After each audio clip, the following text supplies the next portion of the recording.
Hello students, आज की class start करते हैं। Chapter 2 electrostatic potential and capacitance, lecture number 18 students. ठीक है, लास्ट लेक्चर में स्टूडेंट लेक्चर नंबर 17 में मैंने आपको होमवर्क दिया था, जिसमें फर्स्ट होमवर्क था आपका ये वाला सर्किट आपको दिया गया था स्टूडेंट्स, जिसमें C1, C2 और C3 6 माइक्रोफैराड था, 12 वोल्ट की बैटरी इस प्रकार से लगी हुई थी स्टूडेंट्स। ठीक है, आपको तीन चीज़ फाइंड आउट करना था स्टूडेंट्स।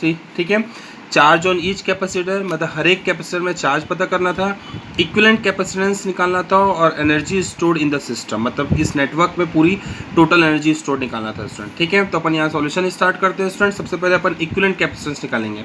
आपको इस सर्किट में दिख रहा है स्टूडेंट्स, ये दोनों सीरीज में दिख रहा है, ये दोनों सीरीज में दिख रहा है। इसके बाद ये इसके साथ पैरेलल दिख रहा है स्टूडेंट। तो दोनों सीरीज को मैं सॉल्व करता हूँ स्टूडेंट्स पहले।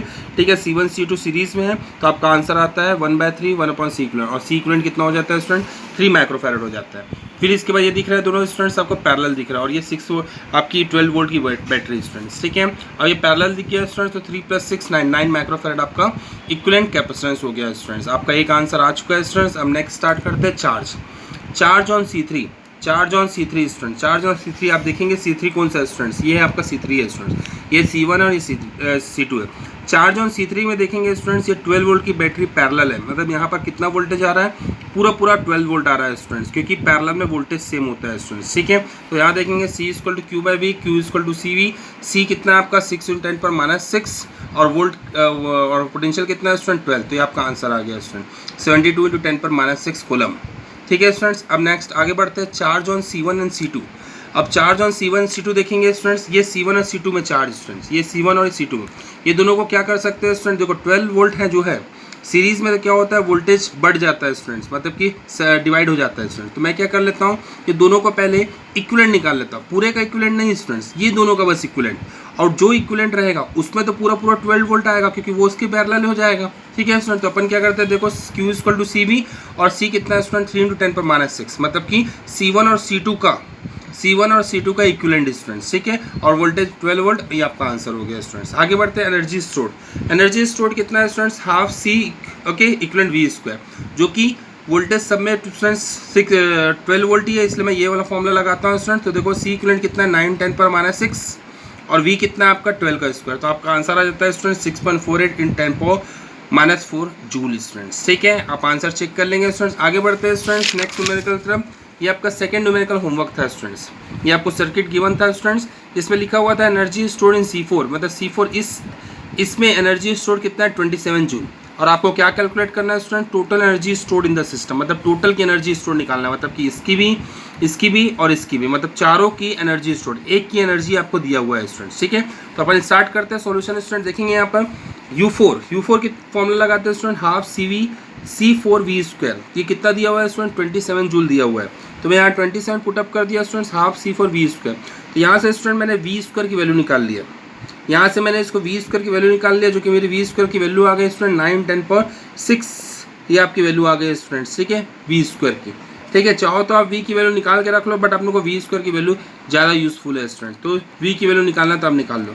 आगे बढ़ते हैं students. Energy stored in C3। Energy stored in C3 में देखेंगे स्टूडेंट, जो C3 है C2 है, ये पूरा पैरेलल है स्टूडेंट, मतलब जितना वोल्टेज यहाँ पर है उतना ही वोल्टेज इसके पास भी होगा, उतना ही वोल्टेज इसके पास भी होगा, क्योंकि ये तीनों किस में है स्टूडेंट्स, पैरेलल में। तो मैं इसको इस हिसाब से निकालता हूँ student, energy stored in C3, तो U3 = क्या हो गया 1/2 C3V²। ठीक है, यही वाला फॉर्मूला लगा रहा हूँ स्टूडेंट्स, क्योंकि जब भी वोल्टेज की बात आती है तो ये वाला फॉर्मूला लगता है। ठीक है, तो C3 का 3 × 10⁻⁶, और V² पुट कर दिया स्टूडेंट, तो 13.5 जूल आ गया स्टूडेंट्स। ठीक है, आगे बढ़ता हूँ स्टूडेंट्स। आप देखेंगे energy stored in C2। Energy stored in C2 में स्टूडेंट्स देखेंगे U2 आपका कितना, वही वाला फॉर्मूला स्टूडेंट्स, ½ C2V², और C2 की वैल्यू पुटअप कर दिया है स्टूडेंट्स, और ये आपका आंसर आ गया 9 जूल। ठीक है स्टूडेंट्स, तो आप देखेंगे सर्किट में आपका ये तीनों का आंसर आ चुका है, C2 का, C3 का, C4 का।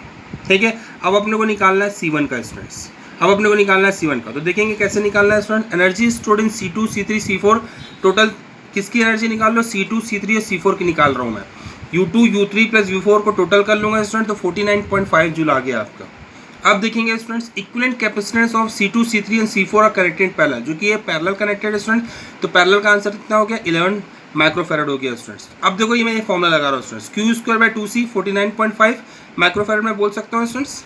ठीक है, देखेंगे यहाँ पर Q²/2C 49.5 माइक्रोफैराड बोल सकता हूँ स्टूडेंट्स, क्योंकि देखो एनर्जी कितनी है 49.5, और यही किसके बराबर होगा, इसके बराबर। क्यों ऐसा ले रहा हूँ स्टूडेंट, देखेंगे क्योंकि जो यहाँ से चार्ज आ रहा होगा, जो यहाँ से चार्ज आ रहा होगा वही तो बढ़ रहा होगा स्टूडेंट्स, वही तो बढ़ रहा होगा। ठीक है, मतलब कि अगर 49.5 चार्ज यहाँ पर बटा हुआ है तो इसके पहले भी उतना ही होगा। अगर 49.5 ये तीनों को मिला के कितना एनर्जी स्टोर्ड है, 49.5 है ना स्टूडेंट्स। इसका मतलब है इसके पहले ये क्या है, बट के इतना आया हुआ है, मतलब कि स्टूडेंट्स मैं क्या बोल सकता हूँ, Q square by 2c equal to 49.5 बोल सकता हूँ स्टूडेंट्स। और इसको क्या, क्यू स्क्वायर बाय 2 और इसका c कितना है स्टूडेंट्स आपका 11×10⁻⁶, मतलब ये तीनों का, कौन तीनों का, C2 C3 और C4 का। तो 49.5 इससे मैं क्या निकाल लिया स्टूडेंट, चार्ज की वैल्यू निकाल लिया, मतलब क्यू स्क्वायर की वैल्यू निकाल लिया मैंने। तो क्यू स्क्वायर की वैल्यू कितनी आ गई, 49.5 इंटू 2 इंटू 11×10⁻⁶। ठीक है स्टूडेंट, ये क्यू स्क्वायर की वैल्यू आ गई। अब एनर्जी स्टोर्ड इन C1 निकाला है students, energy stored in C1 कितना आया student, Q square bye 2C1। ये फॉर्मूला इसलिए लगाया है स्टूडेंट्स, और क्यू की वैल्यू इसलिए निकाला है स्टूडेंट्स क्योंकि यहाँ पर देखेंगे ये तीनों सर्किट, सॉरी ये तीनों कैपेसिटर इस वाले कैपेसिटर से क्या है, सीरीज में। भले ये तीनों पैरेलल है, बट ये तीनों पैरेलल को सॉल्व कर लूँ तो इससे क्या है, सीरीज में, और सीरीज में चार्ज सेम रहता है स्टूडेंट्स। मतलब जो चार्ज ये तीनों में जा रहा होगा वही चार्ज इसमें भी होगा, बट अब ये तीनों का चार्ज मैं निकाल दूँ तो इसके बराबर आ जाएगा स्टूडेंट्स। तो इसलिए यही काम किया अपन ने, ये तीनों का चार्ज निकाल लिए, क्योंकि कितना आ गया आपका तीनों का चार्ज, अपन ने इतना इसको दोनों को चारों को मल्टीप्लाई करके आ जाएगा 49.5 मल्टीप्लाई बाय 2 मल्टीप्लाई बाय 11×10⁻⁶। अब एनर्जी स्टोर्ड इन C1 क्या होगा, Q square bye 2C1, Q square की ये पूरी वैल्यू पुटअप कर दिया स्टूडेंट्स, और 2C1 कितना आपका 1×10⁻⁶। तो आपका आंसर आता है स्टूडेंट 544.5 जूल स्टूडेंट्स। ठीक है, इसको अच्छे से देखेंगे स्टूडेंट, 544.5 ये आपका किसका आ गया, U1 का आ गया स्टूडेंट्स। अब यहाँ पर देखेंगे स्टूडेंट, टोटल एनर्जी आपको निकालना था, तो टोटल एनर्जी स्टोर किसका हो गया स्टूडेंट्स, ये आपका हो गया U1 का, और ये आपका हो गया U2 plus U3 plus U4 का हो गया स्टूडेंट। तो टोटल आपका आ गया 590.0 जूल, ये आपका टोटल आंसर है स्टूडेंट्स, ये आपका टोटल आंसर है स्टूडेंट्स। यहाँ पर एंड करते हैं क्लास। Thank you class.